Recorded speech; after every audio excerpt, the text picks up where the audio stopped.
Clasificación B, bajo supervisión de un adulto.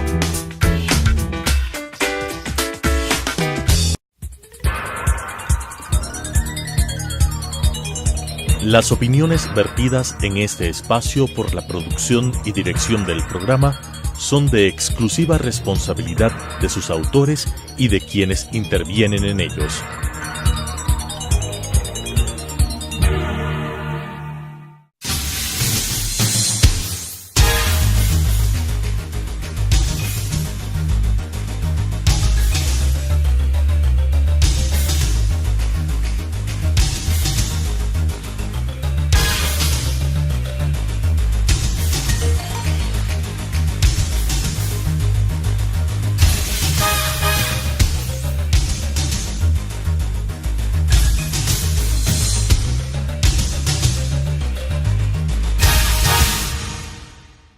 ¿Qué tal, amigos? Un gusto estar nuevamente con ustedes en Debate Jurídico, el programa del Colegio de Abogados de Pichincha, que siempre trae a ustedes temas de actualidad.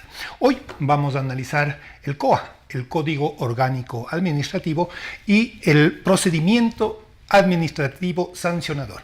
Para ello hemos invitado al doctor José Luis Aguilar, quien es doctor en jurisprudencia por la Universidad Católica del Ecuador. Tiene una maestría en Administración Pública por la Universidad Castilla-La Mancha y también es profesor universitario.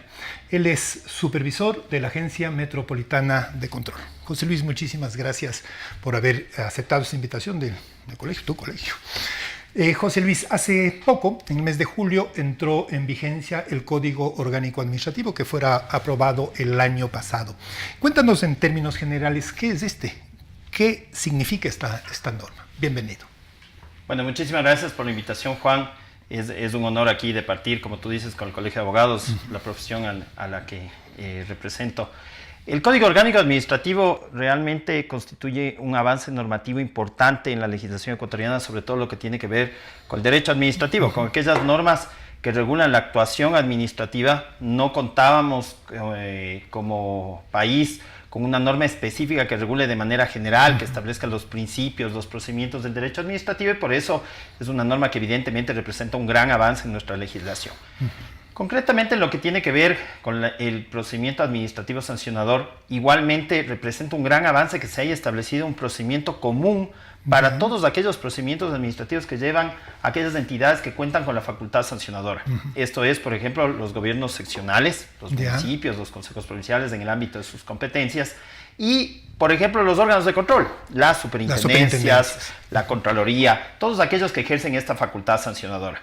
Entonces, por lo que te menciono, es muy importante tener una norma que regule claramente el procedimiento, sus principios, sus etapas, los recursos a los que tenemos derecho los ciudadanos cuando se nos lleva adelante un procedimiento administrativo sancionador, y de ahí la importancia de esta norma. ¿Esta norma implica tanto a lo público como a lo privado?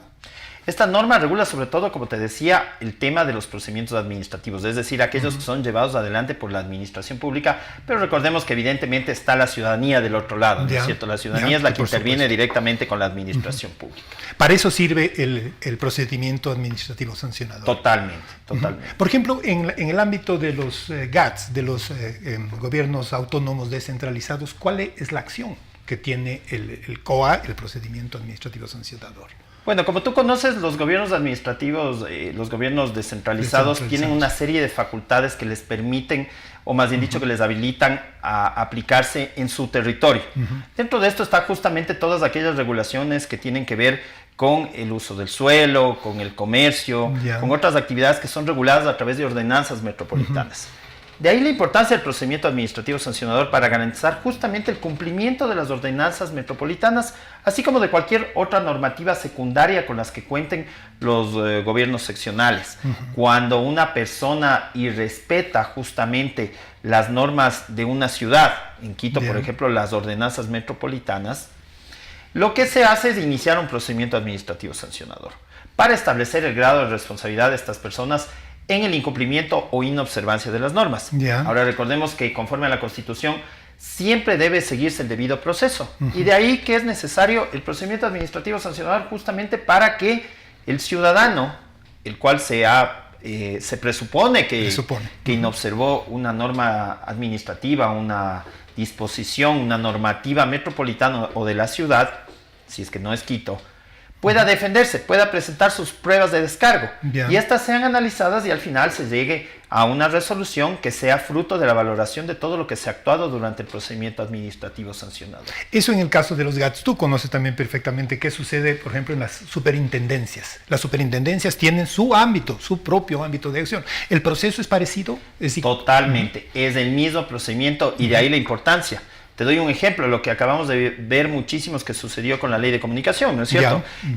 Lo que se hacía es juzgar al amparo de la normativa de las infracciones previstas en la ley de comunicación y ahora lo que tiene que hacerse es, claro, las infracciones están previstas en esa norma, pero el procedimiento a seguirse adelante es exactamente el mismo, regulado por el Código Orgánico Administrativo, que va a garantizar el derecho, como te decía, a la defensa de aquellos ciudadanos que se entiende que habrían inobservado la norma, pero pueden presentar las pruebas de descargo que consideren necesarias y al final la resolución que tome el órgano sancionador será fruto de la valoración de todo lo que se haya presentado, de todo lo que se haya actuado en el procedimiento. En el caso de los GATS y en el de la superintendencia, ¿ustedes tienen un reglamento separado diferente para la actuación del COA, del código, o es uno similar y solamente en los ámbitos de competencia? Claro, las materias que se juzgan son diferentes. Provienen justamente de las facultades que están otorgadas tanto constitucional como legalmente. Sin embargo, el procedimiento es exactamente el mismo. Lo que vino a hacer el COA justamente es establecer el marco aplicable en todo procedimiento administrativo sancionador. Es decir, emitió una normativa común para todos aquellos que ejercen esta facultad sancionadora, lo cual es muy bueno porque te da reglas claras. Asimismo, los ciudadanos conocen cuál es el proceso que se les va a seguir. No va a haber un proceso especial para cada tipo de infracción, sino uno general. Y eso es muy bueno porque te da seguridad jurídica e incluso nosotros los abogados tenemos la claridad de saber cuál es el procedimiento que se lleva adelante, cuáles son las normas de procedimiento, cuáles son los principios y podemos salvaguardar también los derechos de las personas a las cuales representamos. Este año que se demoró en implementarse el Código Orgánico Administrativo, ¿sirvió para eso, para socializar, para que el ciudadano conozca perfectamente? O sea, no solamente las personas naturales también, obviamente, sino las jurídicas, que también son sujeto de sanción. Totalmente. Yo entiendo que el año de vacancia que tuvo el Código Orgánico Administrativo justamente estuvo enfocado a que la ciudadanía en general, las personas naturales, jurídicas, etcétera, y también los funcionarios que iban a ejercer las facultades previstas en el COA puedan conocer y puedan entender bien de qué se trata el Código Orgánico Administrativo para que puedan evidentemente aplicarlo con cuidando y respetando los derechos tanto del ciudadano así como de las entidades públicas a las cuales representa, porque recordemos también que del otro lado está la administración pública, que al final está representándonos a todos, está representando los derechos, que la colectividad está justamente plasmada en esa entidad pública, ¿no? Entonces, creo que el año fue un periodo razonable en el cual la ciudadanía pudo conocer del COA y adicionalmente todos aquellos abogados que ejercen de una u otra forma el derecho administrativo pudieron conocer y entender cómo se debía llevar adelante. Ahora, una vez que entró en práctica, tú sabes, se van generando ya las situaciones reales y van generándose precedentes de aplicación de este Código Orgánico Administrativo, lo cual es muy importante también porque ya vamos viendo en la práctica qué problemas podrían existir con la aplicación del COA. Y esto, como te digo, va generando los precedentes que a futuro permitirán una mejor aplicación. ¿Estos precedentes qué significa? Es, a ver, sacamos de la ley a la práctica y esto va a generar digamos, modalidades diferentes de actuación, tanto para el administrador como, digamos, el caso del sector público y de las personas naturales y jurídicas. ¿Sí? Totalmente. Esto, como te digo, en la práctica ya se va viendo cuáles son, digamos así, las bondades de este código y también por ahí pueden establecerse también que existen ciertos aspectos que hay que plasmarlos bien, hay que saber cómo interpretarlos, hay que saber cómo aplicarlos. Sí. El desconocimiento de la ley no exime de culpas, es decir, todos deberían estar ya dispuestos a ser, en este caso, vigilados, supervisados por la Agencia Metropolitana de Control. Sí, en nuestro caso, nosotros siempre estamos realizando campañas justamente de socialización, de prevención que se llama, para que la ciudadanía conozca, tenga claridad, no solo del procedimiento en sí que se lleva adelante, sino también justamente de cuál es la normativa metropolitana que debe respetar. Nuestra normativa en el municipio del Distrito Metropolitano de Quito, yo creo que justamente por ser la capital, es una normativa muy amplia, muy extensa, regula muchísimos aspectos de la convivencia ciudadana, tratando de garantizar justamente una convivencia armónica a todos los ciudadanos en Quito.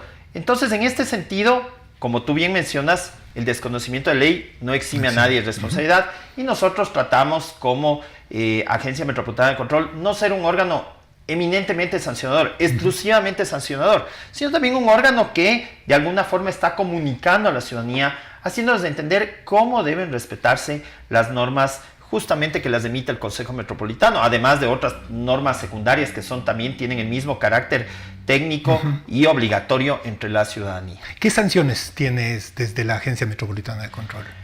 Para cada infracción administrativa existe una sanción dependiendo de la gravedad, digámoslo así, del caso. Y la sanción se aplica al final del procedimiento administrativo sancionador. ¿Cuál es el proceso? ¿Cuál sería? A ver, ¿tienes una visita, una convocatoria? ¿Cómo proceden? Sí, el procedimiento administrativo sancionador tiene básicamente 3 etapas. La primera etapa es la de inspección. En esta etapa justamente existen servidores de la Agencia Metropolitana de Control, agentes, que acuden al lugar de los hechos y verifican la situación, la infracción, la presumiblemente infracción administrativa. Luego de esto viene una etapa que es la instrucción, que es prácticamente cómo llevar adelante ya un juicio, ¿sí? Sino que es un procedimiento administrativo sancionador que se lleva en la propia entidad pública, que es la Agencia Metropolitana de Control. Ahí sobre todo es importante mencionar que los administrados, los ciudadanos, pueden presentar sus pruebas de descargo. Y finalmente está la etapa de resolución, es decir, cuando el funcionario de la Agencia Metropolitana de Control resuelve en el caso, resuelve si ha existido o no la violación de una norma metropolitana o de una norma que puede ser una ordenanza, que puede ser una norma técnica, e impone la sanción administrativa correspondiente. Aquí es importante mencionar que las sanciones administrativas sujetas al COA son obligaciones de hacer, por ejemplo, y para que la ciudadanía lo tenga claro, puede ser un derrocamiento, puede ser que tú dejes de hacer cierta actividad, puede ser la clausura definitiva de un local, o también pueden ser sanciones pecuniarias, es decir, multas. Las multas están establecidas en las ordenanzas metropolitanas y se aplican dependiendo de la gravedad de la situación. Y también hemos considerado que puede existir una última etapa, que es la etapa de ejecución. En la etapa de ejecución, la resolución emitida justamente en el procedimiento administrativo sancionador se lleva a efecto. Es decir, se garantiza que la multa que fue impuesta sea cobrada, que el derrocamiento que fue resuelto sea realizado, que la orden, en definitiva, que se resolvió desde la Agencia Metropolitana de Control sea ejecutada. ¿Hay coactiva en el caso de las multas?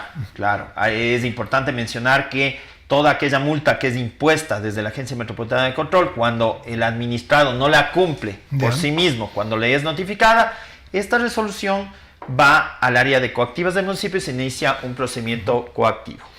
¿Cuál es la influencia o qué generó el Código Orgánico Administrativo ahora, ¿sí? Desde el momento en que se pone en vigencia, desde que empieza a actuar como tal?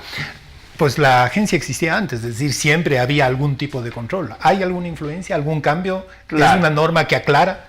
Totalmente. Ahora, debo decir con mucha claridad que el procedimiento administrativo sancionador nosotros lo teníamos ya claramente diferenciado en estas etapas, antes de la implementación del Código Orgánico Administrativo. Lo que sí ha venido es a darnos una claridad respecto a cómo se lleva adelante el procedimiento administrativo sancionador, cómo se imponen, por ejemplo, medidas previas, medidas cautelares, también cómo se ejerce el derecho a la defensa, los plazos, los términos. Evidentemente el COA ha establecido con claridad y de manera general cuál es la forma en la que se lleva adelante el procedimiento administrativo. ¿Cuáles son las medidas cautelares que ustedes aplican? Bueno, se pueden establecer medidas cautelares tendientes a suspender la acción infractora, ¿no? Ese es el fin de la medida cautelar. La medida cautelar se establece en el momento en que el proceso está en instrucción. Y estas medidas son de distinta calidad dependiendo evidentemente de lo que se busca suspender. Por ejemplo, tenemos la prohibición de enajenar bienes, tenemos el retiro de personas, tenemos también la imposición de sellos, el retiro de personas, tenemos también la suspensión de actividades, como por ejemplo es una clausura. Todas estas medidas dependen de la infracción administrativa. Vamos a seguir analizando luego de esta pausa comercial. Volvemos enseguida.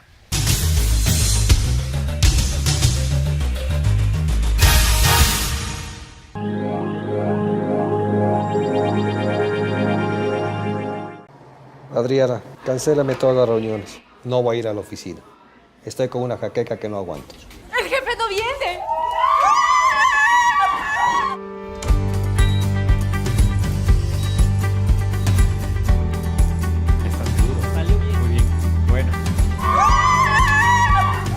Cuanto antes vayas a Ecuasanitas, más rápido te curas.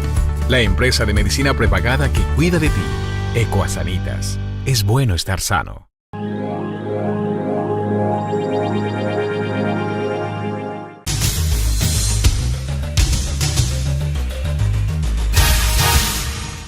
Seguimos con debate jurídico analizando el proceso administrativo sancionador y el Código Orgánico Administrativo con la presencia del doctor José Luis Aguilar, catedrático universitario y supervisor de la Agencia Metropolitana de Control. Estábamos revisando, José Luis, las medidas cautelares que se generan en el proceso de aplicación de un proceso, valga la redundancia, administrativo sancionador. Sí, justamente te había mencionado que entre aquellas medidas cautelares tenemos el secuestro, la retención, la suspensión de la actividad, el retiro de productos, inclusive todo depende de la infracción administrativa de que se trate. En el caso de los retiros de productos, ¿suena eso a comercio informal, por ejemplo? Sí, totalmente. ¿Sí? ¿Y al comercio formal también puede haber proceso administrativo sancionador? Todo depende del procedimiento. Sin embargo, creo que es importante aclarar esto a la ciudadanía. Nosotros como Agencia Metropolitana de Control únicamente retiramos los productos. Esto tiene por fin suspender la actividad infractora. Es decir, tenemos un comerciante informal en la calle que está vendiendo esos productos. Si él, cuando la Agencia Metropolitana de Control le pide que deje de hacer esa actividad, no deja de hacerlo, o sea, no es disuadido y reitera en esa acción, nosotros retiramos sus productos, pero no son confiscados. Creo que eso es importante mencionarlo. ¿Hay algún acta, un levantamiento? Totalmente, y esos productos son ingresados con un acta, como tú mencionas, a las bodegas de la MC que están en el sector de la Mariscal, al lugar al cual puede acercarse evidentemente el comerciante informal a retirar sus productos. Ojo que pueden ser los productos o también el equipamiento con el cual está haciendo la actividad informal. ¿Qué sucede, José Luis, si es que algún ciudadano, una empresa, incumple las medidas cautelares? Por ejemplo, se clausura una construcción y luego se rompen sellos, no se rompen, continúan en su proceso.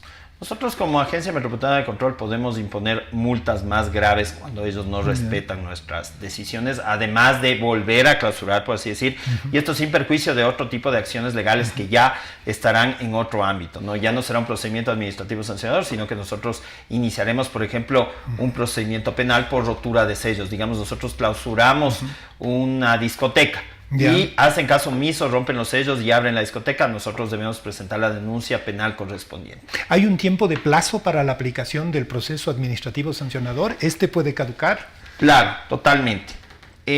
La prescripción, es decir, la posibilidad de iniciar el procedimiento administrativo sancionador es de 1 año para aquellas faltas que son calificadas como leves, 3 años para aquellas que son calificadas como graves y 5 años para aquellas muy graves. Evidentemente esto está resuelto en cada ordenanza metropolitana dependiendo de cada uno de los hechos que son sujetos de regulación. ¿Cuál es la diferencia desde el Código Orgánico Administrativo entre caducidad y prescripción? La caducidad, a su vez, la facultad que tenemos como Agencia Metropolitana de Control de imponer la sanción dentro del procedimiento administrativo sancionador. Por ejemplo, esta facultad evidentemente tiene un tiempo distinto. Cuando se lleva adelante el procedimiento, yo te dije que había un periodo o una instancia de instrucción. Cuando culmina la instancia de instrucción con un dictamen de instrucción donde te dicen si se ha verificado el incumplimiento, no se ha verificado el incumplimiento, existe 1 mes para la resolución correspondiente. Ya. Ahora, este tipo de sanciones, como muchas de las que tienen nuestras leyes, pueden provocar que haya eventuales casos de corrupción. ¿Hay un mecanismo de control desde la Agencia Metropolitana para evitar que, en el caso, por ejemplo, de los vendedores informales, de las discotecas, de todos los negocios que de alguna manera requieren de permisos y los incumplen, pasa un inspector y siguen en el juego porque el inspector fue, de alguna manera, beneficiario de eso?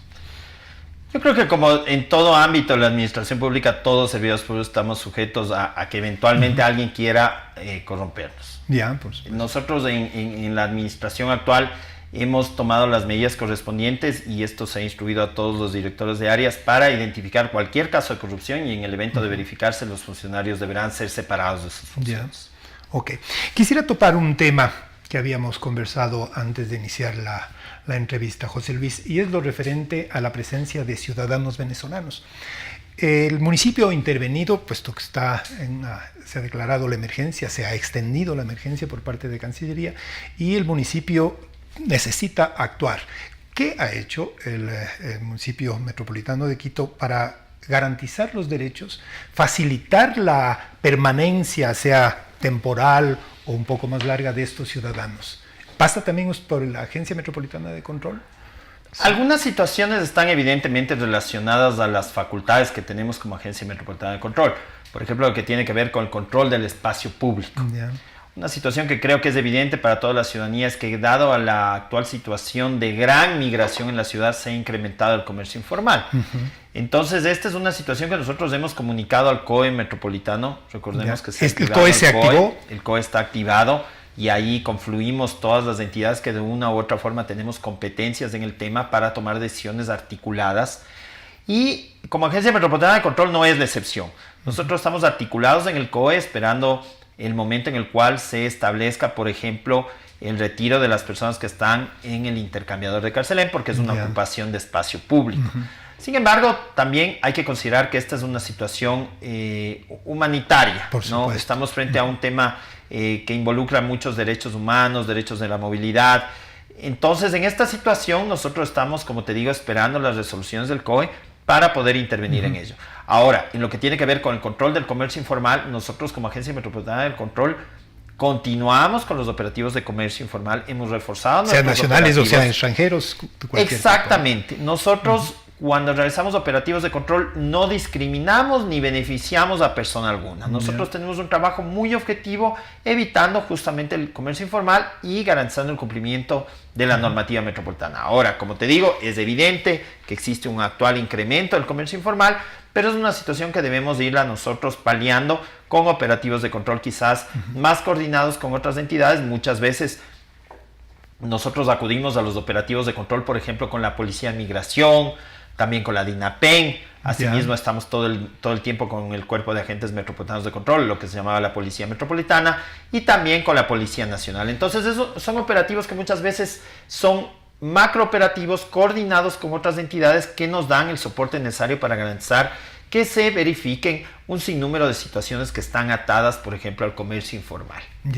¿Qué pasa con los refugios? ¿No? Mencionabas del caso de la ocupación del intercambiador de Carcelén, pero sin embargo el municipio, a través del COE, otras instancias gubernamentales han generado espacios de acogida a estos refugiados. ¿Está cumpliéndose esto? ¿Cómo? ¿Hay algún procedimiento? Claro sí, para facilitar. Se generó el corredor humanitario. Esto, totalmente. Ya no sé si sigan, si continúen, si están ustedes funcionando dentro de la... Totalmente. Nosotros como municipio, el Distrito Metropolitano de Quito, tenemos activados 2 albergues, entiendo, uno en el norte y otro en el sur, que justamente garantizan una buena situación tanto de salubridad como de las condiciones básicas para estas personas que están en esta situación. Me parece que por el tiempo de 5 días.